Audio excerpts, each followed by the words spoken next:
Hi friends, வாழ்க்கை வந்து adjustments நிறைஞ்சது தான் பார்த்துருங்க. வாழ்க்கை நம்ம ஒரு கட்டத்தில் எல்லாருக்கும் வாழ்க்கையிலும் அப்ஸ் அண்ட் டவுன்ஸ் இருக்கும். அப்போ ஒரு கட்டத்தில் நம்ம பயங்கரமாக கஷ்டப்பட்டுருப்போம். இல்லை ஏதாவது ஃபினான்ஷியல் லெவல்லையோ இல்லை மனசளவுலையோ நிறைய கஷ்டங்களை பிரச்சனைகள் எல்லாமே தாண்டி ஒரு ஸ்டேஜில் அதை கஷ்டப்பட்டு சரி பண்ணி நம்ம கொண்டு வந்திருப்போம். ஒரு லெவலில் வந்து நிறுத்தியிருப்போம்.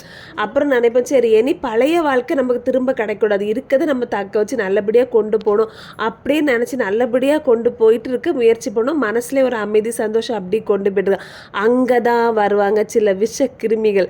நம்ம எதை மறக்கணும், எதை விட்டு ஓடணும், எதுலேருந்து விலகி இருக்கணும் நம்ம நினைப்போமோ அந்த விஷயத்த ஒரு கூட்டத்திலையோ இல்லை அந்த விஷயத்த கொட்டி கொட்டி கொட்டி இருக்கிறதுலையோ சில எக்ஸ்பர்ட்ஸ் நம்ம கூட இருப்பாங்க.